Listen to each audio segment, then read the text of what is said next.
안녕하십니까. 제주미래연구원 김태윤입니다. 제주와 미래연구원 한라일보, KCTV 제주방송, TVN 제주교통방송이 공동으로 제주 대전환 프로젝트 물은 제주의 미래다를 주제로 제주 물 정책에 대해 집중 진단하고 있습니다. 시청자 여러분, 제주는 비가 많이 내리는 곳입니다. 많은 양의 비가 땅속으로 스며들고 어느 정도만 이용한다면 큰 문제는 없다고 합니다. 그렇다면 지하수위 강화가 없어야 할 텐데요. 전체적으로 제주도 지하수위가 하강하고 있다는 현상이 발생하고 있습니다. 또한 용천수의 용출량도 줄어들고 고갈되는 것도 늘어나고 있습니다. 현재 저희가 뽑아 쓰고 있는 지하수의 양이 지속 가능하다는 양의 3분의 1밖에 안 된다는데 왜 이렇게 지하수가 고갈되고 있는 것일까요? 시청자 여러분들도 의구심이 들지 않으십니까? 혹시 지하수 부존량을 잘못 산정하고 있는 것은 아닐까요? 지하수 함양량, 지하수 지속 이용 가능량 산정이 합리적이고 타당한지 심층적으로 따져봐야 하는 문제입니다. 오늘 제주 대전환 프로젝트 물은 제주의 미래다에서는 저희가 쓰고 있는 지하수의 지속 이용 가능량 과연 적절하게 산정되었는지, 지하수 부존량에 대한 데이터는 신뢰할 수 있는지 집중적으로 알아보겠습니다. 그럼 지하수 부존량 신뢰할 수 있나를 집중 진단해 주실 토론자 두 분을 소개해 드리겠습니다. 구민호 교수님은 지하수 모델링으로 유명하다는 말씀을 들었습니다. 물론 제주 지역 지하수 모델링, 특히 제주 서부 지역 지하수 모델링 연구에도 참여하신 걸로 알고 있는데요. 구민호 공주대학교 지질환경과학과 교수님 나오셨습니다. 안녕하십니까? 네, 반갑습니다. 네, 다음 분은 제주 지하수 연구의 산증인이시죠. 제주도청 상하수도본부 제주개발공사에서 지하수 관련 업무를 총괄하셨고 지하수 최고 전문가이신 고기원 곶자왈 공유화재단 곶자왈 연구소 소장님 나오셨습니다. 네, 안녕하십니까. 안녕하십니까. 그럼 제주 지하수 부존량 개념 분석에 대한 내용부터 다루어 보도록 하겠는데요. 오늘 토론에서 사용되는 용어가 지하수 함양량, 지하수 부존량, 지속 이용 가능량이라는 용어를 사용하고 있는데 이들 개념에 대해 도민분들이 이해할 수 있도록 교수님께서 말씀해 주시죠. 네, 부존량, 함양량, 지속 이용 가능량. 용어가 좀 어려울 수 있는데요. 제가 금융자산, 은행의 금융자산과 비교해서 말씀을 드리면 좀 이해가 쉬울 것 같습니다. 먼저 부존량은, 제주도 지하에 말 그대로 저장되어 있는 지하수의 총량을 의미합니다. 은행으로 비유하자면은 은행 잔고 정도로 이해하시면 될 것 같고요. 함양량은 이제 비가 오면 그 중에 일부가 땅속으로 들어가서 지하수가 되는데 그 양을 함양량이라고 하고요. 또 은행으로 비유하자면 수입 정도로 이해하면 되겠습니다. 지속 이용 가능량이 좀 어려운 개념인데요. 현재 국내에서는 이렇게 정의를 하고 있습니다. 그대로 읽어보면요. 물 순환 체계가 파괴되지 않고 지하수 장애를 일으키지 않는 범위 내에서 지속적으로 사용할 수 있는 지하수의 양, 이렇게 정의하고 있습니다. 개념적으로는 명확한데요. 실제로 그것을 어떻게 평가할지의 그 방법론은 아직 잘 정립되어 있지 않습니다. 그래서 국내에서는 단순하게 함양량의 범위 내에서 쓰자, 이렇게 정의를 하고 있습니다. 그러니까 다시 은행으로 비유하자면은 매달 들어오는 수입만큼 그 범위 내에서 지출이 되면 내 잔고가 문제가 없잖아요. 이런 개념으로 지하수 개발량을 정의하고 있는데 실제 지하수 분야에서는 그것이 과학적인 타당성 있는 정의는 아니라고 알고 있습니다. 네, 함양량 지속 이용 가능량이 매우 중요한 것처럼 보여지는데요.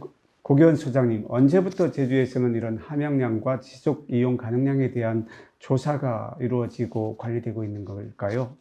네, 제주도에서 최초로 지하수 함양량에 대한 한정이 이루어진 것은 1971년도에 UNDP와 FAO에서 실행한 그 연구 조사에서 시작이 됐고, 80년대에 이제 한국수자원공사 그리고 농업진흥공사에서 이제 두 차례에 걸쳐서 이 제도 전체적인 물수지에 대한 연구가 있었거든요. 네. 근데 이제 이들 연구들은 그 조사 연구 과정에서 이루어진 이 분석이었고, 네. 실제로 지하수 관리를 위한 행정 목적에서 제주 전체적인 물 수지 분석이 이루어진 것은 1993년이 예. 최초라고 말씀을 드릴 네. 수가 있습니다. 이 당시에 이제 한국수자원공사에서 제주도 수자원 개발 종합계획 수립을 위한 과정에 연구를 하면서 이 물수지 분석이 이루어졌고, 그때부터 이 물수지 분석을 근간으로 해서 제주도의 지하수 관리의 어떤 목표를 설정을 하고 네. 관리의 방향을 모색해 나가는, 즉 행정에서 지하수 함양량과 그때 당시에는 이제 적정 개발량이라고 하는 예. 그런 그 값을 산정을 해서 지하수 개발 이용 허가에 어떤 가이드라인으로 삼기 시작을 했다라고 하는 말씀을 드릴 수 있습니다. 네, 그러면 기후 위기 문제도 대두되고 있는데 그 후에도 이러한 것들에 대한 연구가 지속적으로 이루어지고 있는 건가요? 예, 그렇죠. 1993년에 최초로 이제 그 물수지 분석을 시행하고 난 이후에 이 기상이라고 하는, 즉 물수지 분석에 영향을 미치는 수문 성분들이 고정된 값이 아니라 예. 이 기상 변화에 따라 이제 꾸준히 움직이는, 변동되는 그런 요소들이기 때문에 10년 단위로 제주도의 물수지 분석을 이제 재평가를 하자라고 해서 실제로 2003년, 2013년에 10년 주기에 그 물수지 분석에 대한 재평가를 이제 시행을 해왔고, 예. 최근에 이제 2018년도에 예. 5년이 좀 앞당겨졌지만 예. 다시 한번 이제 한국수자원공사에 의해서 물수지 분석이 이루어졌습니다. 네. 두 분의 말씀을 들어보면 지하수 함양량이 중요한데 강수량과 직접 유출량, 증발산량에 대한 자료인 것 같습니다. 구민호 교수님, 제주도 지하수 함양량 계산에 사용되고 있는 이들 인자에 대한 자료의 신뢰성은 어느 정도가 된다고 생각을 하십니까? 네, 방금 고기훈 박사님께서 그 함양량을 평가하는 여러 가지 방법 중에 물수지 분석법을 네. 말씀을 하셨고, 제주도에서도 물수지 분석법을 통해서 최초로 함양량을 평가를 했습니다. 물수지 네. 분석법을 간단하게 좀 말씀을 드리면 네네. 이렇습니다. 비가 오면 두 갈래 길로 나눠집니다. 땅속으로 들어가거나 침투라고 합니다. 네. 나머지는 지표를 흘러서 하천으로 바다로 빠져나갑니다. 네. 지표 유출이라고 합니다. 예. 땅속으로 침투한 물은 또 두 갈래 길로 나뉘는데, 대부분의 물들은 지표면 부근에 이렇게 머물러 있다가 증발산돼서 이제 대기로 다시 돌아가고요. 네. 나머지 물이 이제 땅속으로 더 들어가서 지하수가 됩니다. 네. 이걸 이제 지하수 함양이라고 하는데, 네. 그러니까 지하수 함양을 평가하려면 우리 강수량은 측정하니까 알잖아요. 네. 총량을. 그러니까 거기서 만약에 지표 유출량도 알고, 그다음에 증발산량을 알면 함양량이 자동으로 계산이 네. 되겠죠. 예. 그래서 이제 관건은 지표 네. 유출량과 그 증발산량을 잘 측정해야 되는데, 이거를 직접 측정할 수가 없습니다. 네. 문제는. 그래서 지표 유출량이나 증발산량과 관여하는 다른 것들을 측정을 해서 그걸 가지고 경험식, 뭐 주로 이제 외국에서 개발된 경험식들인데요. 거기에 집어넣어서 추정하는 방법이 현재 사용되고 있는 물수지 분석법입니다. 네. 그래서 저희가 좀 신뢰성 있게 알 수 있는 자료는 강수량 하나고요. 네. 나머지 두 개가 좀 불확실하니까 그걸로부터 계산되는 함양량은 좀 신뢰도가 좀 떨어질 수밖에 없죠. 예. 그래서 저희만의 문제가 아니고 전 세계적으로 네. 물수지 분석법을 통해서 함양량을 산정하면 그 산정의 신뢰도가 좀 낮다. 네. 뭐 이렇게 알려져 있습니다. 네, 증발산량하고 뭐 유출량 네. 이러한 것들을 굉장히 중요하게 그 함양량에 작용하고 있는 것 같은데, 기후 변화로 인한 영향으로 보면 강우 특성도 달라지고 있고요, 토지 이용 행태도 많이 달라지고 있는데, 고기현 수장님, 이런 문제들이 좀 실제 반영되고 있는 것일까요? 네, 앞서 이제 구민호 교수님께서 말씀을 주셨지만, 이 물수지를 분석하는 데 있어서 그래도 신뢰할 만한 데이터는 이제 강수량 데이터라고 얘기를 할 수가 있고, 네. 우선 이제 강수량인 경우에는 이 기후변화의 영향으로 인해서 강수량은 늘어나고 있지만 강수 일수는 점점 줄어들고 있다라고 네. 하는 그런 현상을 보이고 있는데, 네. 이 뜻은 집중호우 형태로 강우 사상이 바뀌고 있고, 네. 또 지역에 편중되는 현상들도 나타나고 있어서 네. 과거와는 다른 강수의 형태를 보이고 있다. 예. 이거는 어떻게 보면 제주가 이제 좁은 지역이긴 하지만 강수량이 골고루 분포를 하지 않고 네. 특정 지역 중심으로 폭우 형태로 내리거나 네. 또는 어떤 지역은 아예 강수가 발생하지 않거나 하는 그러한 그 불균질성이 점점 가중이 되고 있다. 이런 네. 말씀을 드릴 수가 있고, 특히 이제 가뭄인 경우에는 2017년 같은 경우에는 제주시의 강수량이 773mm밖에 내리질 않았거든요. 네. 그럼 연평균 강수량의 절반 정도도 안 되는 강수량을 이제 보임으로 인해서 이 지하수의 측면에서 보면 함양량이 이제 줄어드는 그러한 이제 문제들이 이제 있습니다. 이거는 뭐 저희들이 어떤 인간의 힘으로서 막을 수 있는 방법은 아니지만 네. 자연 현상이 그렇게 변화하고 있다라고 하는 것에 대한 네. 이 분석의 반영은 이제 이루어져야 된다라고 네. 하는 측면에서 말씀을 드리고요.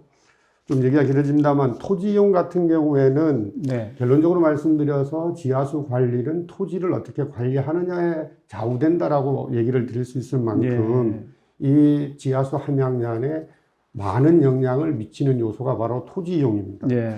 예를 들면 지금 해발 200m 이하 지역의 그 각종 도시가 들어서고 뭐 개발 사업이 진행이 되면서 불투수성 면적이 늘어나고 네. 그리고 이제 특히 비닐하우스로 이제 시설된 면적이 네. 굉장히 늘어납니다. 그 수치를 보면 우도 면적의 150배 정도 되는 면적이 비닐하우스로 지금 지표가 차단이 되어 있거든요. 네. 그러면 해발 200m 이하 지역에서의 지하수 함양 기능이 과거에 비해서 상당히 많은 변화가 이제 생길 수밖에 없는데 한국수자원공사가 분석해 놓은 2018년 데이터를 보면 네. 해발 200m 이하 지역의 지하수 함양량이 도 전체 함양량의 46%를 차지하는 것으로 되어 있습니다. 예. 이거는 다시 한번 재고를 해봐야 될 부분인 것 같다라고 하는 말씀을 드리는데, 즉 해안변 해발 200m 이하 지역의 토지 이용이 제대로 반영이 됐느냐라고 하는 것을 재검증을 해볼 필요가 있는데, 참고로 2011년에 한국지질자원연구원의 물수지 분석에서는 해발 200m 이하 지역이 도 전체 지하수 함양량의 11%를 차지하는 것으로 그렇게 돼 있어서 두 기관 간의 분석 결과에 큰 차이를 보이고 있다. 이 부분에 대해서는 다시 한번 좀 짚고 넘어가야 될 부분이 아닌가라고 하는 말씀을 드리고 싶습니다. 예, 소장님 말씀대로라면 해발 고도 200m 이하에서 지하수 함양량이 A 기관은 46%, 한 기관은 11%라고 하는 엄청난 차이를 보여주고 있거든요. 그러면 지하수 함양량 산정에 사용하는 수문학적 물수지 방법에 대해서 뭔가 그 해석상의 오류가 있다든지 잘못이 작용하고 있는 것은 아닌가 생각하게 되는데, 교수님, 문제점이 있다면 이 물수지 분석 방법에 어떠한 문제점들이 갖고 있는지 한번 말씀해 주시죠. 네. 제가 좀 전에 말씀드린 것처럼 그 물수지를 구성하는 그 항목들, 그러니까 지표 유출이나 증발산이나 이것들에 관한 문제이고요, 결국. 근데 이제 방금 말씀하신 고기현 박사님께서 말씀하신 토지 이용 변화, 굉장히 중요한 지적을 하셨는데요. 토지 이용이 변화하면 당연히 증발산량이 달라지겠죠. 산림 면적, 뭐 주거 면적 이런 게 달라지니까요. 그게 또 유출량에 영향을 줄 것이고요. 이제 그런 것들이 사실은 정밀하게 그 물수지 분석에서 평가가 되어야 되는데, 전통적인 물수지 분석 방법에서는 그 유역 전체 또는 제주도 전체를 통으로 전체를 묶어서 물수지를 분석하기 때문에 아마도 그런 것들이 잘 반영이 안 될 가능성이 높고요. 최근에는 조금 개선이 되고 있는 것은 물수지 분석 방법이 좀 정교화, 정밀화되고 있는데, 어떻게 하냐면은 최근에는 그 대상 영역 전체를, 유역 전체를 이렇게 바둑판처럼 잘라서 격자망을 만들고 그 격자 하나하나에 대해서 물수지를 분석을 합니다. 그리고 그것도 시계열적으로 분석을 합니다. 그러니까 1년 동안 물수지가 어떻게 달라지는지를 분석을 하니까 전통적인 물수지 방법보다는 좀 더 정밀해지는 그런 장점은 있습니다. 하지만 물수지 분석이 가지고 있는 고유의 한계, 태생적인 한계는 여전히, 그러니까 정밀해지긴 하던데 정확성이 높아졌느냐, 그건 여전히 퀘스천으로 나옵니다. 물수지 분석 방법 외에는 다른 방법은 없는지, 아니면 좀 더 개선된 방향으로 할 수 있는 방법들이 있다면 우리 고기원 소장님 한 말씀. 저는 이제 그 물수지 분석, 즉 지하수 함양량을 분석하는 방법은 뭐 지금까지 논의했던 수문학적인 물수지 분석 방법도 있고, 그 외에 뭐 수치 모델링을 통해서 하는 방법들도 있고, 지하수의 변동법을 가져서 하는 방법도 있고, 염소이온의 농도를 예. 가져서 하는 방법도 있고, 여러 가지 방법들이 있는데, 네. 문제는 다 각각의 한계점들이 다 있고, 네. 특히 이제 이 현재 적용하고 있는 이 수문학적인 물수지 분석 방법에서 네. 어떻게 보면은 이제 앞으로 개선해야 될 네. 것들이 이제 상당히 많은데, 네. 저는 이제 이런 말씀을 좀 드리고 싶은데, 수치 모델링을 적용을 하기 어려울 만큼의 기초 데이터가 구비가 안 된 상태에서는 네. 가장 쉬운 수문학적인 물수지 분석 방법으로 네. 이용 가능한 범위, 즉 지하수 함양의 어떤 총량적 범위, 이런 것들을 좀 개괄적으로 파악을 해서 네. 우선 급한 대로 지하수를 그 함양량의 어떤 범위 내에서 관리를 하는 목표를 설정해서 네. 진행을 이제 해 나가는 것이 이제 순서인 것 같고, 그런 측면에서 제주도에서도 1993년도부터 수문학적인 물수지에 의해서 우선 우리들이 가용할 수 있는 총량의 범위가 어느 정도 되겠느냐라고 하는 그 아웃라인을 이제 파악을 이제 한 거거든요. 네. 그 이후에 이제 20년, 30년이 이렇게 시간이 이제 흐르는 과정에서는 보다 진보된 방법으로 이 물수지, 즉 함양량을 평가하기 위한 연구들이나 노력들이 이제 뒤따랐어야 되는데, 네. 그런 부분들에서 좀 제대로 쫓아가지 못하고 있는 것이 아니냐라고 네. 하는 그런 지적을 이제 드리면서, 차제에 이 수문학적인 물수지 분석에 의한 함양량을 고집할 게 아니라 네. 좀 외국에서 뭐 제주도와 같은 섬 지역에서 일일 단위로 물수지를 분석하는 어떤 수치 모형을 이제 사용하고 네. 있는 경우들도 있고 하니까, 그러한 것들을 저희들이 적극적으로 네. 도입을 해서 또 벤치마킹을 해서 제주 지역에 맞는 그런 특성들이 반영이 되고 비교적 그래도 신뢰 있는 결과들을 얻어서 네. 이 행정에 사용할 수 있기를 좀 바라는 마음이 있습니다. 교수님, 우리 소장님 말씀을 듣다 보면 기본적인 데이터가 중요하고 네. 지하 지질 구조를 포함한 수리 지질학적 연구도 필요하다고 생각이 드는데, 제주의 현 상황과 앞으로 부족한 점이 있다면 어떤 연구가 필요한지에 대해서 말씀을 좀 해주셨으면 합니다. 분석 결과 신뢰도를 높이기 위해서, 특히 모델링 분야에서 제일 중요한 것은 말씀하신 대로 땅속의 구조와 네. 그 땅의 특성이 잘 네. 조사가 돼야 됩니다. 땅속의 구조를 알 수 있는 유일한 방법은 시추조사고요. 네. 제주도에서는 시추조사를 굉장히 많이 했고, 다행히 옆에 계신 고기현 박사님께서 지난 수십 년간 그 네. 자료를 이용해서 아주 좋은 지하 맵을 잘 만드셨어요. 그래서 어느 정도는 지하 구조가 제주도의 지하 구조가 어떻게 되어 있는지 좀 알려져 있습니다. 다행이죠. 땅의 특성은 조금 아쉽습니다. 네. 구조만큼 잘 알려져 있지 않고요. 네. 지하수와 관련된 땅의 특성은 크게 보면 이제 투수성과 저유성인데, 네. 투수성이 이제 수리전도도라고 합니다. 네. 이거는 사실 가장 중요한 파라미터인데도 잘 알려져 있지 않습니다. 네. 일부 자료는 있긴 하지만 제주도 지역별 대표값이 얼마인지 몰라요, 아직도요.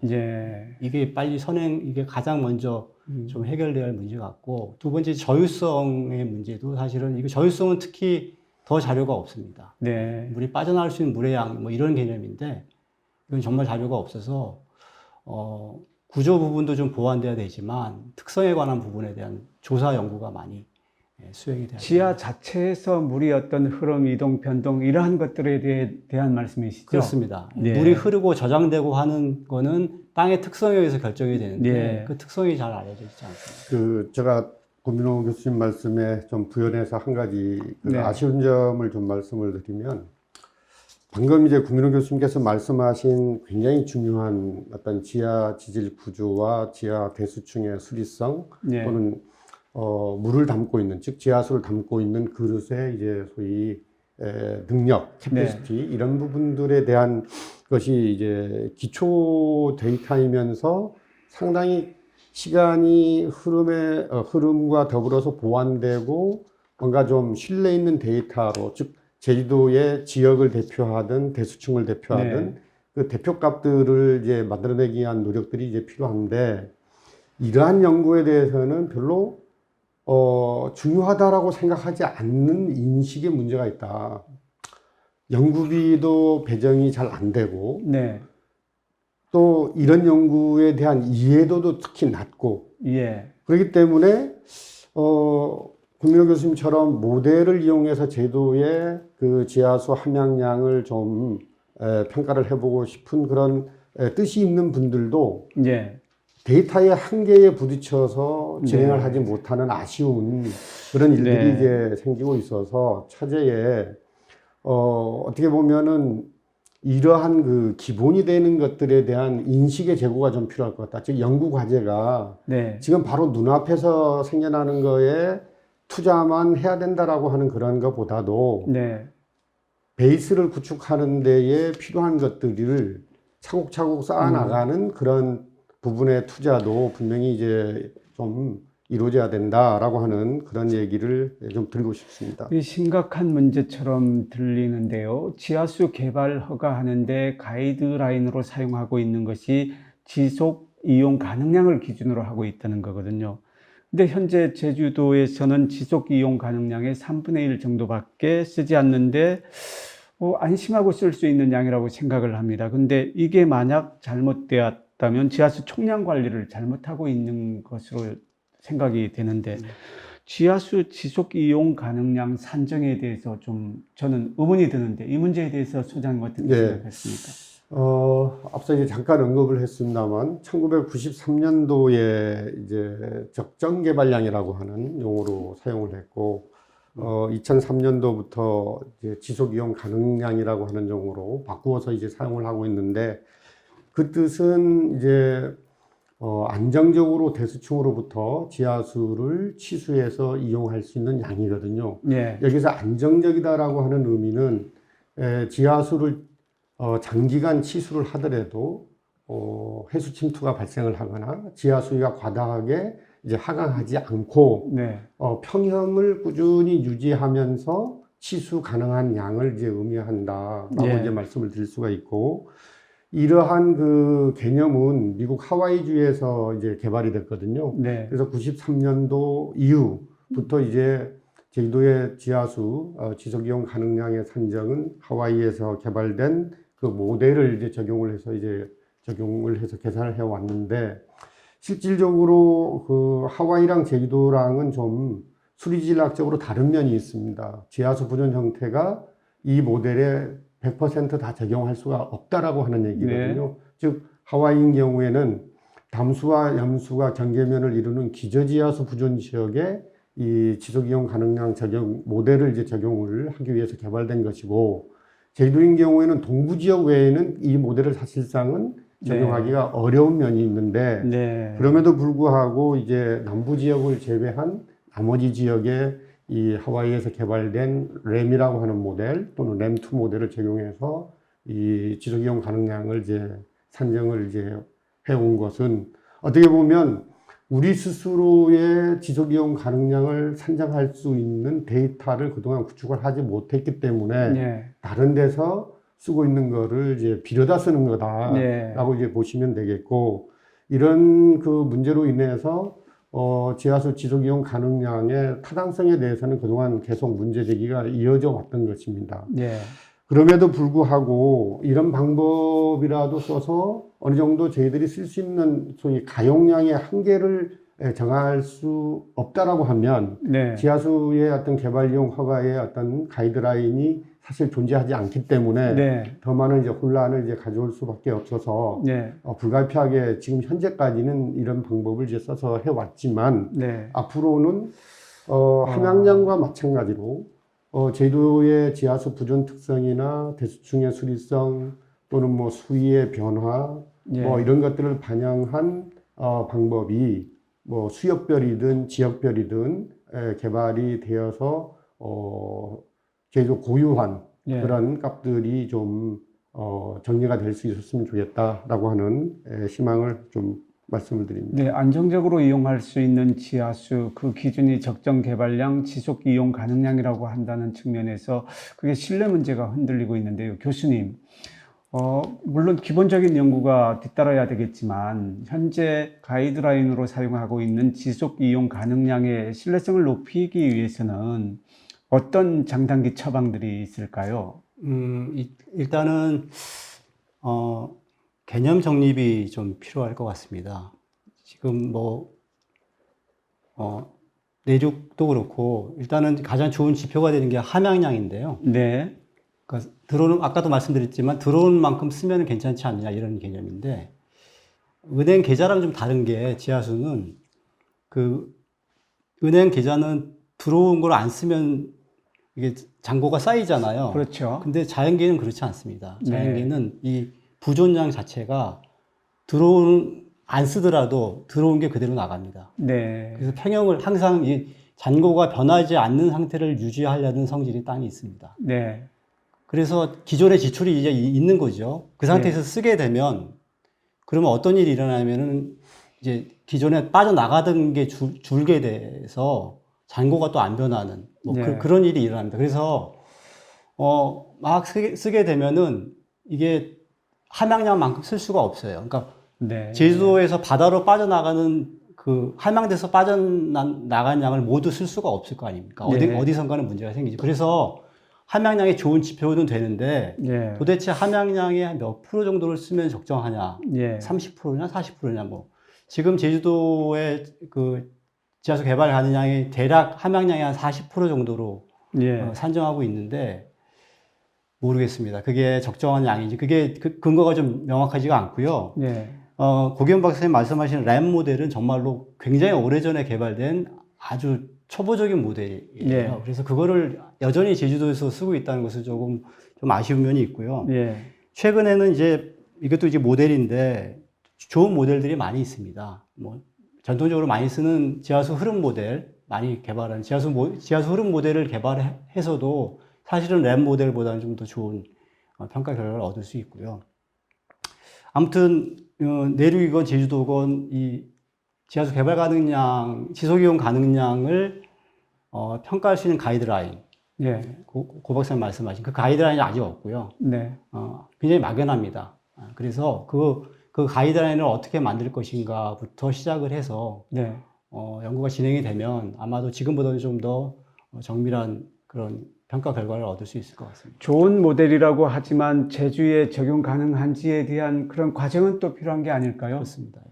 그 함양량의 부분에서 제가 꼭 한 가지 말씀드리고 싶은 것은 지금 현재는 이 강수량의 즉 제주도에 연간 내리는 빗물의 총량을 가뭄 시기를 기준할 거냐, 평균을 기준할 거냐, 최대를 기준할 거냐라고 하는 부분에서 예, 사실 어느 거를 선택하느냐에 따라서 함양량은 상당히 달라집니다. 네, 지금 현재는 이제 평균 개념, 평균 강수량을 적용을 하고 있는데 장기간 강우량의 변화, 강우 특성의 변화 이거를 이제 보면 평균 강수량보다 적게 내리는 해가 점점 많아지고 있거든요. 네, 그러면 함양량 자체가 실제로 도가 지표로 삼고 있는 수치보다 더 적은 량이 이제 함양이 될 수밖에 없는 네, 그런 이제 문제점이 있기 때문에 향후에 이제 어떤 방법을 적용을 하든 함양량을 계산할 때에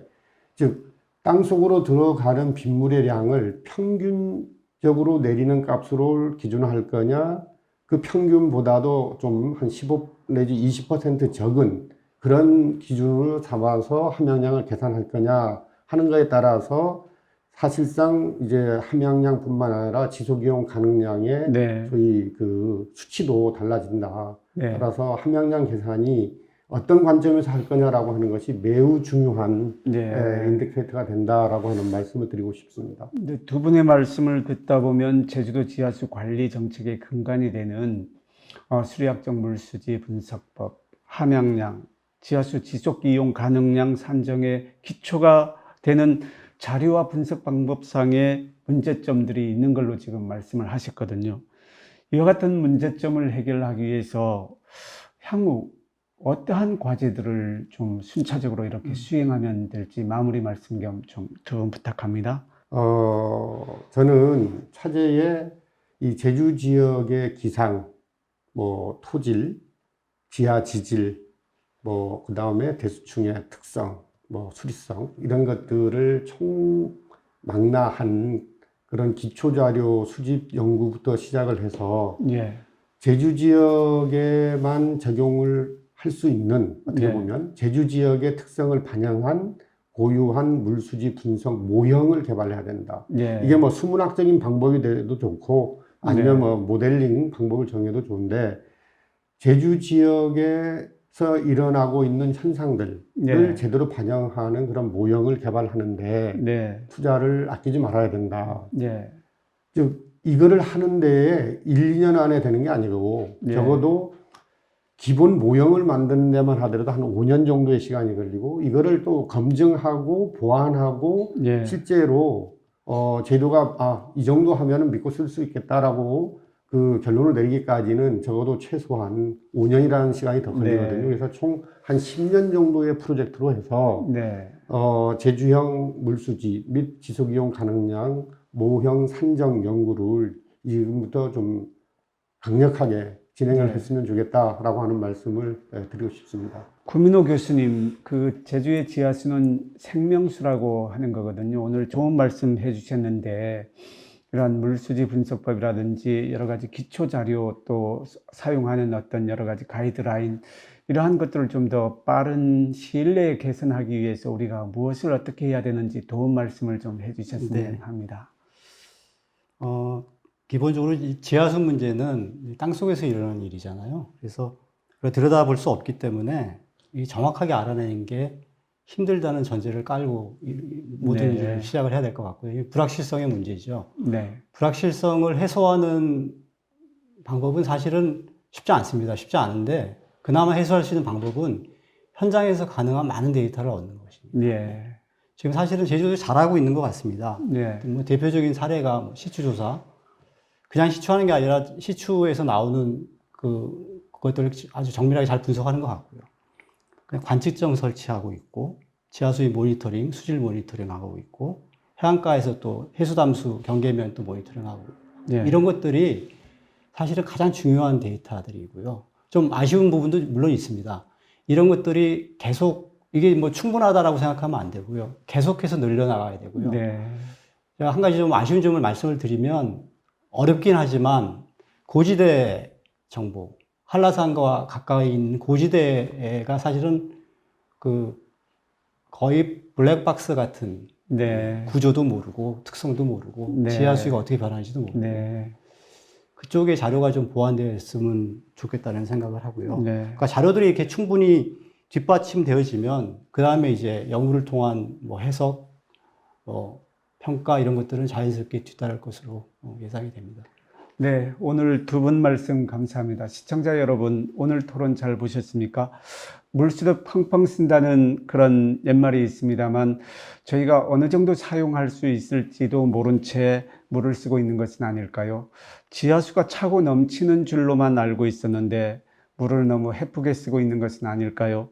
오늘 토론에서는 우리가 쓸 수 있는 지하수 부존량을 잘못 산정함으로써 지하수 관리에 허점이 있는지 여부를 살펴보았습니다. 제주의 물관리 원점에서 다시 점검해야 합니다. 오늘 토론 여기서 마치겠습니다. 시청자 여러분 감사합니다.